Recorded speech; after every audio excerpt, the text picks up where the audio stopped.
STSPN here with Chris Becerra. Chris, huge game tomorrow night. How's the feeling right now in the locker room? You know, it feels good. I think the guys are ready. We've been working hard all week, worked hard last week against Meadowdale. You know, we're feeling pretty confident. It'll be a really good game, should be close, and it'll be really exciting. You're having a great senior year this year. You need to top it off tomorrow night with a big game. How's your practice been so far this week? Practice has been pretty well, actually. We've been getting stuff done. We've been getting different reads, getting great looks from defense, offense, seeing things that we need to be seeing, and I think we should be set. Okay, next I'm going to put you on the spot here and give us a prediction for tomorrow night. That's tough. I know it's tough. 42-28. Us, Glacier Peak. You heard it right there, folks. Okay, thanks a lot, Chris, and good luck.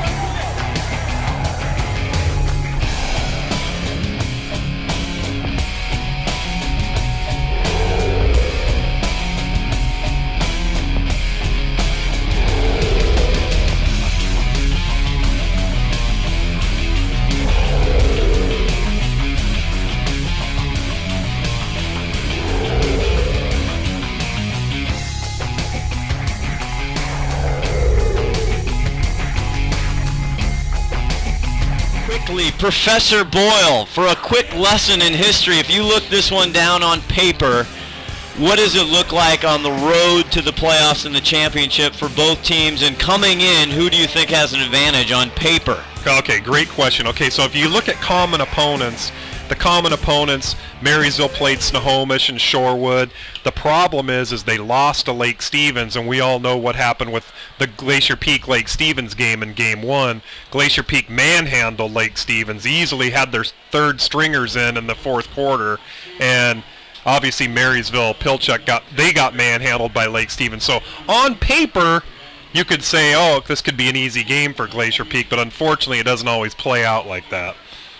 Well, the big thing, and we'll talk about Glacier Peak, but for anybody new to the Tomahawks here, just really four key guys you got to look at. Number one is the quarterback. Number 7, the junior quarterback, Jake Luton, 6'6", they have him listed at. Pretty good player. Number 2, Casey Walker, the senior fullback with over 1,000 yards. And then let's talk about Austin Joyner, number 5, the sophomore. Well, let's talk about him real quick. Scott, 1,287 yards, 14 yards a carry, and those numbers are just silly. I mean, you just don't. That's crazy. And what's even more ridiculous about it is Casey Walker's got 1,000 yards. They've got 2,000-yard plus running backs, and on the year they've got about 3,000 yards in rushing. So Glacier Peak's going to have their hands full, and we're trying to get this pregame in because it's about to kick. We're about to kick off, and Glacier Peak is going to kick off the ball to Marysville to start the game, and we're just about underway here. Jordan Wooden back to receive for the Tomahawks, and we're glad you're with us here on STSPN.com. So we bring you playoff football. There's a little squibber. That was actually like an onside kick. That wasn't even a squibber, I don't think. They call that an onside kick, and gutsy move by Glacier Peak. Doesn't pay off for him, though. Alex Gray for the Tomahawks in red recovers that football and starts them off with some very good field position. So number 5, Austin Joyner, 15, Casey Walker, and then when they do throw the ball, which is rare, look for number 23, Kyle Nobach. He's got almost every reception. So here we go. And they hand it off to Walker. And he gets across the mid-stripe up to the 49, just inside Glacier Peak territory. And Scott, we didn't quite get to Walker in the pregame, but he's got over 1,000 yards, and he's averaging about 9 yards a carry. So they've got their hands full. That defensive line's going to have their work cut out for them tonight, and did a good job here, only keeping them to about 3 yards. As you see, the old wing T, Tim. Well, we haven't seen the wing T since the Bellevue game last year. 2nd down and 6 for Jake Luton. He pitches it to Joyner. First time Joyner gets it, and you see why.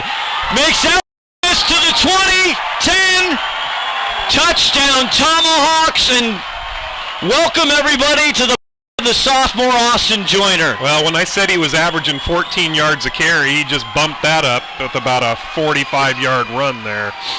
And that's the dangerous thing about doing that onside kick at the beginning of the game. You give Marysville Pilchuck, basically field position on the 50-yard line, and look what happens. They average 374 yards a game on the ground, Tim, and that's what you just saw.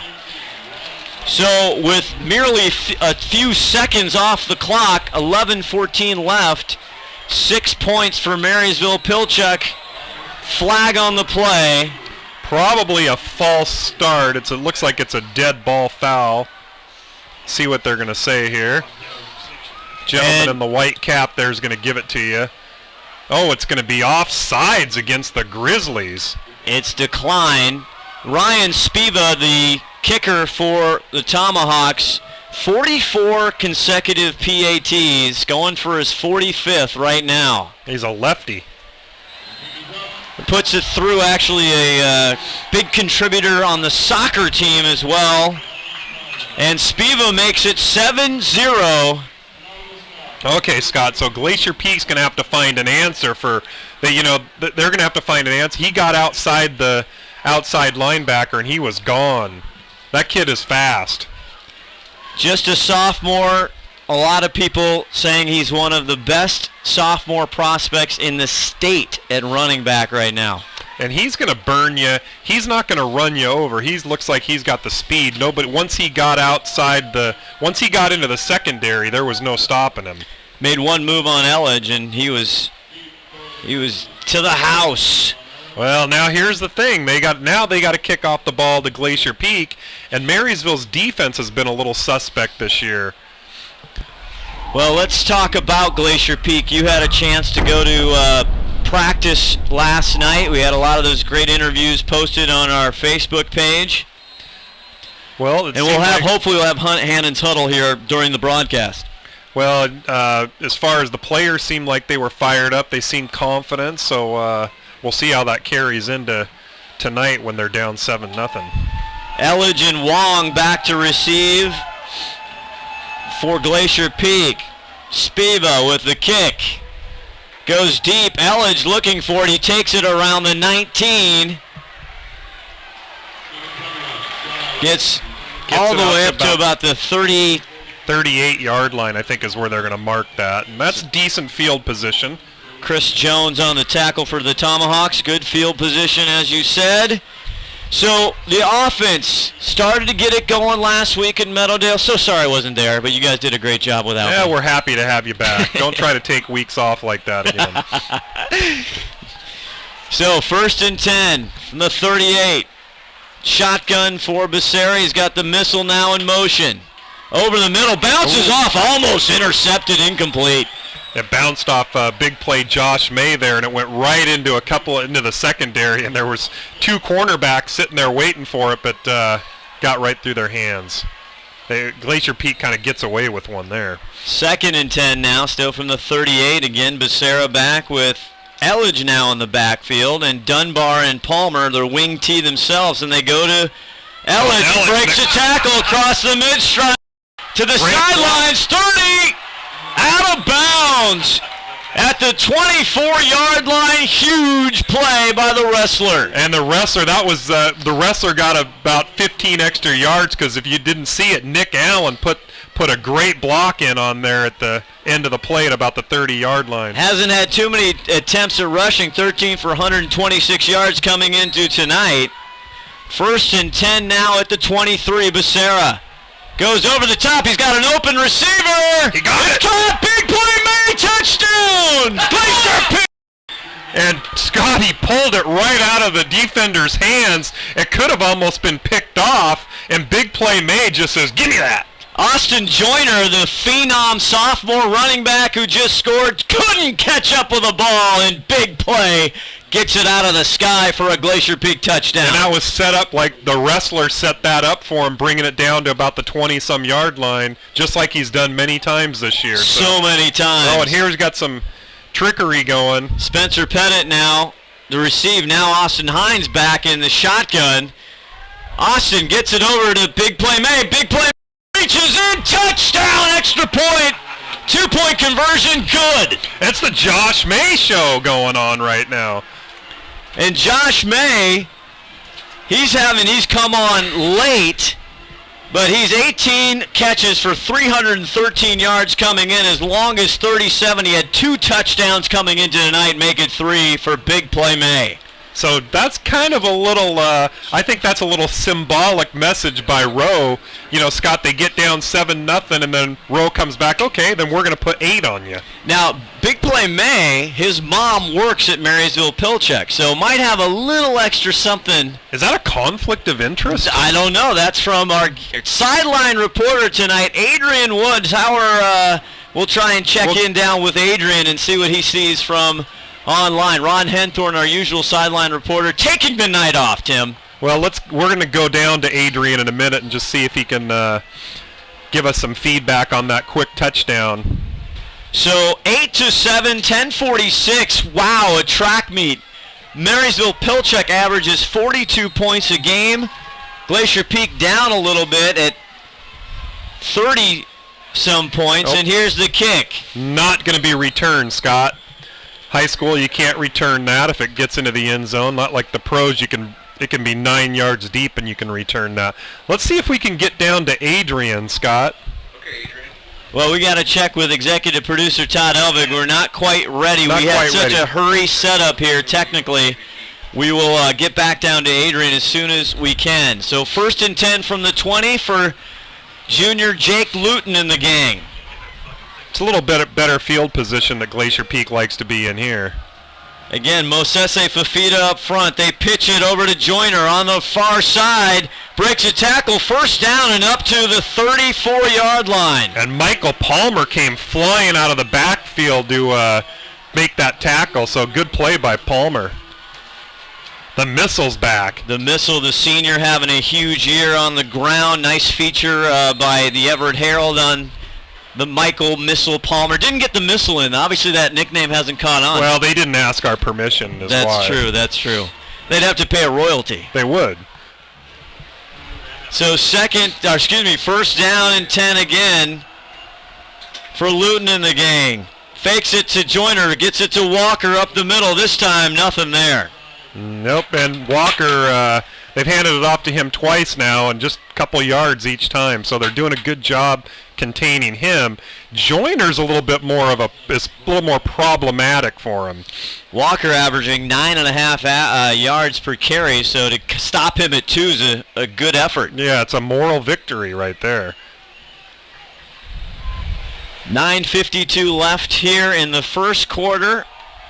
8-7. We'll get, the scoreboard is up there.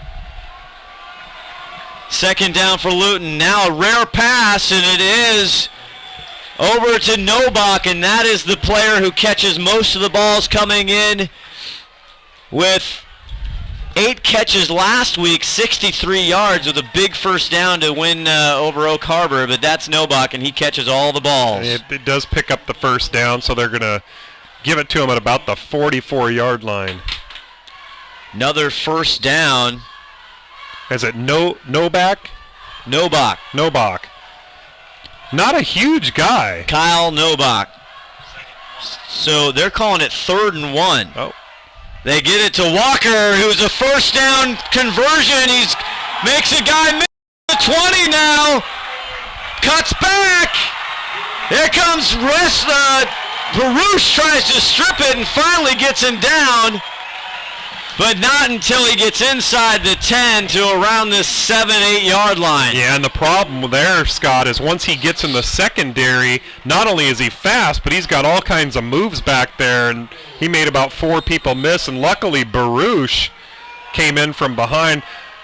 Funny tidbit about Baruch, they call him Cheech, and they call Kainoa Wong Chong, so Apparently that's what they call each other. We didn't give them that nickname. That was about a 46-yard run there, so getting it in big chunks, and they give to Joyner on the right side. He's tackled, not going to get in the end zone. Mosese Fafita in the gang in there. And I'll tell you right now, Scott, it's the weakness is not up the middle. The line, the center of the line is containing them. It's when they get around that, get around the outside, is when they're having problems. You got Quentin Dunbar on the side. You got Carson Call 74, a tight end, or defensive end. They're calling it 2nd and 2 from the 2. Luton now, Walker and Joyner behind him. Fakes it to Walker, gets it Joyner. Joyner slips down just inside around the 4-yard line where he meets the wrestler. And, you know, I think the Glacier Peak will say we'll take any break we can get on this guy. They're not feeling sorry for him for falling down, I'll tell you that. 3rd and goal now for the Tomahawks. He lost a couple on that, too, so. Down by 1, 7-8. Glacier Peak scoring quickly with a 2-point conversion by Josh May. Matt Nicholson, 74, raising his arms to get the Glacier Peak crowd going. Joyner in motion. Now Luton rolls out. He's going to pass. Going to Novak. Intercepted. Is it intercepted? Austin Jackson with a huge interception. And I couldn't tell if that ball was tipped at the line, but it came off like a dead duck and landed right in Austin Jacobson's hands, and that's the break needed, Scott. Costly turnover by the Tomahawks inside the red zone at the 4th-yard line. And let me tell you something, in a game like this, that could be a deal breaker right there.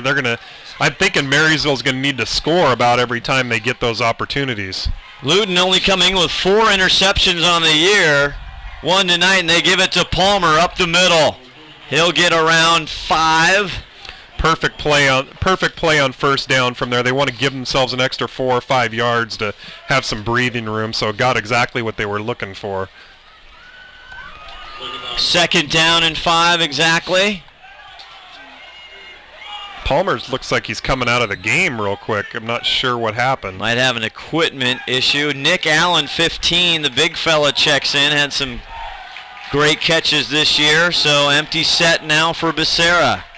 Austin Hines on the near side. He goes over to Hines, catches it around the 15, gets up to the 17 or 18-yard line. Good pickup, first down. We didn't get to talk about this earlier, but we said Austin Hines and Nick Allen were going to be a couple of our sleepers tonight, Scott, that we were looking for a big game out of them. So they're starting, and Nick Allen had a big block earlier, so far the predictions are correct. Austin coming in tonight, 20 catches, 296 yards, but the kid averages 14-plus a catch. 1st and 10 now from the 18. Becerra gets it to Palmer on the right side. Now pitches it back to Baruch.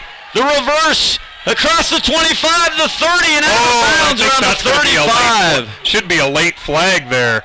He tackled him about 4 yards out of bounds. I'm not sure why they didn't throw that flag, but definitely should have been an unsportsmanship call there. Senior Kyle Novak, the good receiver, catches up with him to push him out of bounds at the 35, but another first down for GP. And GP's showing that they can move the ball well, just like Marysville can as well. Now Elledge in the backfield with Dunbar to Becerra's right and Palmer to his left. Baruch on the near side. Get it to Elledge up the middle. Drags one tackler, still on his feet. Always hard to take him down. And 1, 2, 3, 4, 5, 6 red jerseys there trying to take down the wrestler. They're going to mark him just shy of the 40 for a 4-yard gain. 4.5-yard gain. Good run by the wrestler there. Jordan Horn. Could have easily been stopped for about a 2 or 3 yard loss. 2nd and 6. Now Palmer now back behind him. Becerra to pass. Catches it over the middle. It's Elledge. First down into Tomahawk territory at the 45-yard line. Great catch by the wrestler. Wasn't a perfectly thrown ball by Becerra, and Elledge kind of went up and just grabbed that. Well, Good Elledge play by the just wrestler. crazy. 34 catches, 674 yards, averaging almost 20 a catch. Just out of control. 1st and 10. Elledge and Hines on the near side. Becerra's going to fake it. Now goes up the gut. He's got plenty of room. Rumbling, stumbling down to the 30-yard line. The big fella, And he Becerra. looked like Larry Zonka on that play. And that's, I think, the longest play I've seen for Becerra. Some of our listeners are going, "Who's Larry Zonka?" We don't even keep running stats on Becerra. 1st and 10 now for Becerra. Now he's going to use his arm. Goes over the middle. Almost caught by big play May off the fingertips. Incomplete. Bring up 2nd and 10. Yeah, I was kind of thrown a little bit behind big play May there, but plugged me. Becerra's feeling good about that run he just had, so no worries. We apologize. We didn't get a chance to do the Mongos pregame show. We did eat Mongos, though. We did. I felt like we did the Mongos pregame show. Chris Eagle Eye Cuneo and Shannon always bringing good treats for the STSPN crew. Now, 2nd and 10 for Becerra. Pitches it to Elledge on the near side. Elledge getting more rushing yards tonight than previous. And 24 for the Tomahawks. That's 54, or 54. I believe. He's down. He does not look good. They're tending to him. They're going to have an official Looks like timeout. Okay, and we're going to have to take a timeout here. Yeah, we have to take a timeout because we have to restart. Tell them We will be back. We're having a technical issue. Just hold on here. We're going to try and not miss it. We'll be back, and your screen's going to go black, but we'll come back. Hey sports fans, do you want to know when and where your favorite teams in the WESCO Conference are playing? Who won the game last night and what the current standings are? Well, it's easy to find out on WESCOathletics.com. The information is entered by athletic directors and coaches, so you know it's accurate and up to date, making WESCOathletics.com the place to view official scores, schedules, standings, and photos for all the schools and all the sports in the WESCO Conference. Follow us on Twitter and Facebook and check out WESCOathletics.com, the official website of the WESCO Conference.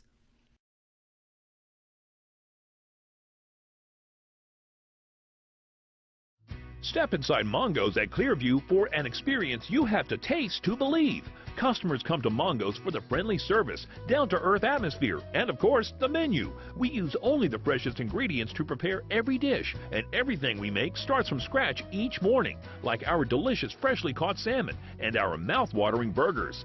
Perfect for ordering to go or dining in. What you don't see is how much energy our chefs put into every meal, but we think the results speak for themselves. Just see what our customers are saying. They dream of our fish tacos. They love our fabulous chef, and whether it's lunch or dinner, they can't get enough. We love what we do, and we think you'll agree once you take that first bite.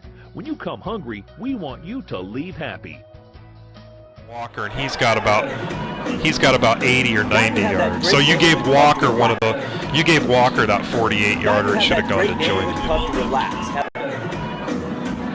Now you have that great neighborhood pub to relax, have fun with friends, and not have to go to some big chain. That's right, the Twisted Lime Pub has great drink specials, delicious food, your favorite game on, and the music you will love. Located close to home in between... Okay, welcome back to Marysville, Washington here. The injured player is now walking off limping. That's number 54, Jordan Horn.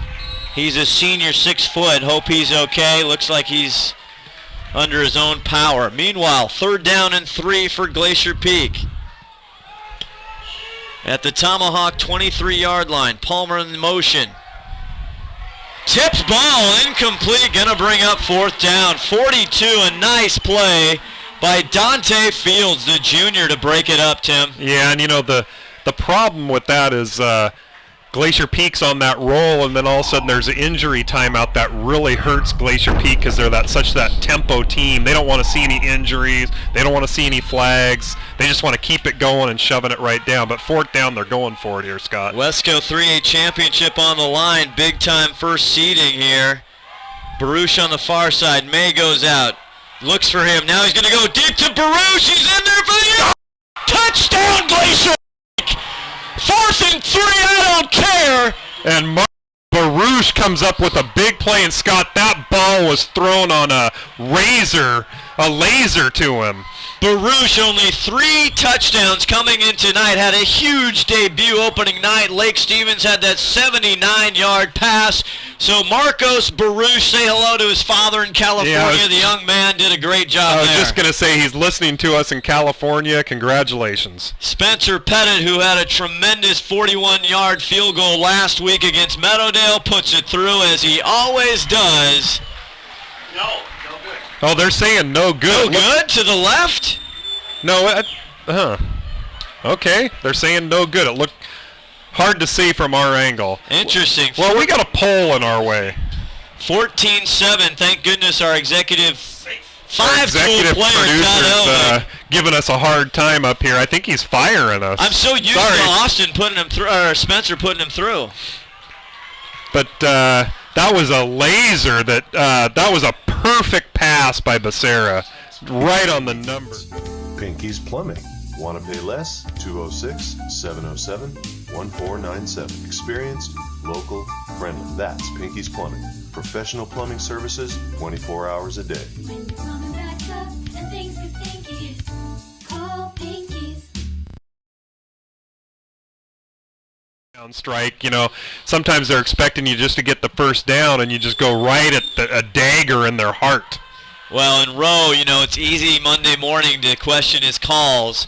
What a gutsy, great call on 4th. Oh, he's a riverboat gambler.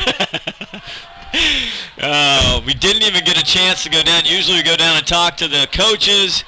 Here's the kickoff. Where's Wooden that? There. Ooh, right at about the 1-yard line. And here's Wooden finally getting a chance to return. Baruch and Dunbar there along with Logan Coleman, who's played very well on special teams. Brings it out to about the 30, Scott. And they're and I can tell you exactly what's going through the defensive's mind right now, Scott. They're thinking turnover all the way.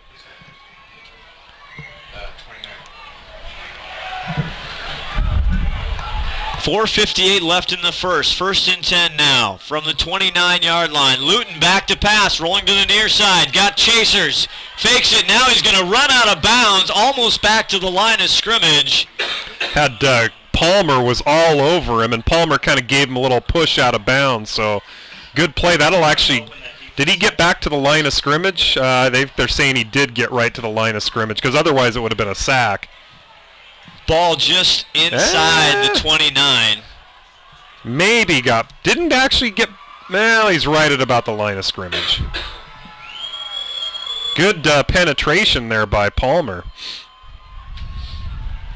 So Luton now 2nd and 10, a rare throw for them. Good coverage on that by GP. Now he hands it off to Walker. Number 15 breaks another one through the middle, all the way up to the 49. Gash GP defense. That is Walker. I'm getting confused on Walker and Joyner. That was number 15, Casey Walker, the senior, 5'11", 180 pounds. It's Tim telling everybody over 1,000 yards coming into tonight. Yeah, the numbers that these two guys are put up are just ridiculous. To put it in perspective, Palmer's having a great year, and he's right under 1,000 yards, and they got 2 guys over 1,000 yards. 9:04 on the year coming into tonight. 1st and 10 from the 49. Luton now to Joyner.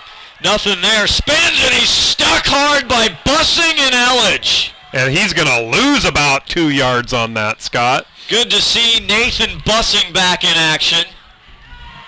And Nathan was kind of shaken up for last couple weeks. So had a big hit at Bothell, had some stingers, stayed out of the Bothell game. Played, first half last week? Yeah, and they missed him back there. 2nd and 10 now from the 49. Walker, the single back. Luton going to throw it to Nobach. He catches it at the 48, gets to the 45, down to the 40 where Baruch will tackle him out of bounds. Yeah, the problem is they're kind of playing that run so hard that opens up that passing game for Luton and company. They only come in tonight passing 116 yards per game, Tim. So again, they just do not pass the ball very much. Yeah, and he got it right at the first down marker, so they're giving him a first down on that. Into Glacier Peak territory now on their 41-yard line. Casey Walker, the single setback once again. Oh, it's going to be a false start there on number 57 or 67, I believe. That's really how they should call it. See tonight the white hat Let's official. see what they're saying. False start. It is. Yeah, and it is against number 67, the left tackle. That's Iggy Gebov. It's common spelling, folks. And you know, Marysville Pilchuck, obviously they got 3,000 yards rushing almost coming into tonight, but they have some decent-sized kids. 6 foot 215 is Ishmael Perez. Ricky Jacobson, 6'1", 310, and they're all seniors. 1st and 15 now for Luton. Joyner on the outside. Kyle Wong tries him, but Elledge is right there, and Dunbar make the tackle. Yeah, and he gets back to about the original line of scrimmage, so good run, but that's going to bring up 3rd and long, I believe. Gain of 5 for number 5, Austin Joyner. Again, not a big kid, 5'10", 180. Or I guess it's 2nd down is what they're saying. Yep, second and 7 is what they're calling it. Last week had 270 yards on 18 carries, did Joyner. Luton now flips it out to Joyner. He bobbles it but catches it, and right there is Bussing and the missile Palmer. Now it's going to, I think he lost a yard on that, Scott. I think it's probably going to bring up about 3rd and 8. It was actually a good play for him to actually catch that ball. That was a little, thrown a little bit ahead of him. He's coming out of the ball game now as he comes off the side. 3rd down and 8 for the Tomahawks. Big defensive stop opportunity here for the Grizzlies. Their 3rd down percentage, though, is astronomical. They've been giving it to either Walker or Joyner, and he gets it like almost every time. Walker. He is a 3rd down conversion machine. You can almost guarantee that ball's going to him. Bussing now up that's in the going to box. be probably an illegal motion or a false start they're going to call him with. It should back him up 5 yards. Look, no, they're calling Glacier Peak. They're calling it off. I couldn't see it from this angle. Well, that's not good because you're going to give them. Now you're going to make it 3rd and about 3. That opens up their whole playbook. Again, Walker coming into tonight, just a 3rd down conversion monster. Well, that's why they were undefeated in their league. When you can convert your 3rd downs, you're going to win a lot of football games. And he's the only one in the backfield, and they do give it to him, and he punches through a 1st down. He gets and then a couple extra insurance yards on top of that. Inside, they're going to mark him at the 29-yard line, another 1st down. You know what, Scott? Costly offsides there. Had they not had that off. You just unplugged everybody. There we go. We're back. Yeah. Let us know on Facebook, STSPN. Make sure we're coming through. We had a very hurried setup here, so let us know, our faithful Facebook listeners, if you can hear us and see us. 1st and 10 now for the Tomahawks on the 29-yard line. Note it. And quarterback keeper. It's Luton now has the ball, and a nice first down gain. Yeah, it looks like he picked up about 7 on that. He faked a couple handoffs and ran it around the left-hand side. Austin Jacobson there on the tackle for Glacier Peak. 2nd and 2, not the kind of down and distance you're looking for if you're a Glacier Peak Grizzly fan. No, 2nd and 2 is dangerous because it's almost like they have a free play, and a lot of times this is when they'll go right to the end zone if it's a passing team. Nobach, the only receiver on the near side. They pitch it to Joyner. Has some room. Good pursuit. Kyle Wong finally gets him down. He'll cross inside the 15. I think there's a flag in the background. I think that might come back, Scott. Usually that's a hold right where that was thrown, so we'll see what the white hat has to say. Are we offline? No, you're on the Oh. Let us know if... Oh, they're calling a face mask against the Grizzlies. That's going to tack on a few more. That's painful. Glacier Peak coming into tonight, 66 penalties for 523 yards, Tim. Yeah, and what you don't see on those stats is a lot of those are some of those are You can almost double that because there's a lot of penalties that negated like a 60-yard run or something like that. Michael Palmer would be at 1,000 yards Oh, right he'd now. be at about 1,300 yards. Yeah, easily. Well, 47 seconds left to go in the first quarter as they sit now first and goal at the 10. For Jake Luton, he fakes it, gets it to Walker up the middle, now just following the pile inside the 5 to the 4. Jeez, and the offensive line gave him a great push on that. He just kind of got on somebody's shirt tails there and got him an extra 4 yards, easily an extra 4 yards on that. Big Jory Cooper, 68, he's a senior, 6'1", 310 pounds. 310? Are you sure you're reading that right? Pushing it up the middle there. Second and goal as the clock is under 9 seconds. Not sure they'll get this off before the quarter. Oh, and we got that has to be, that's a dead ball foul. I think that's going to back it up 5 yards. They can't be offsides from there, can they? It's against Glacier Peak again. Boy, I got to tell you, Glacier Peak's penalties, that's going to be half the distance to the goal, too, which is going to put it at about the 2-yard line. But I'm not sure what all these offsides are. There's been, what, 3 or 4 of those already tonight? 3.2 seconds, they're not going to get this off, and that'll do it for the first quarter. You're watching Glacier Peak football on the Snohomish Times Sports Network. We'll be back right after this with second quarter action. Look, we got to get to Adrian. I don't know if he can get Adrian working. It's all about the audio. No? What? Can you get Adrian? No? How come? As I kept trying to plug it in, and whatever it's doing is it's crossing. It's unplugging us. It's totally taking us out. It's crossing this. Every time I plug it in, it just shuts you off. Talk to Adrian, see if he has it. We can't get the audio yet, but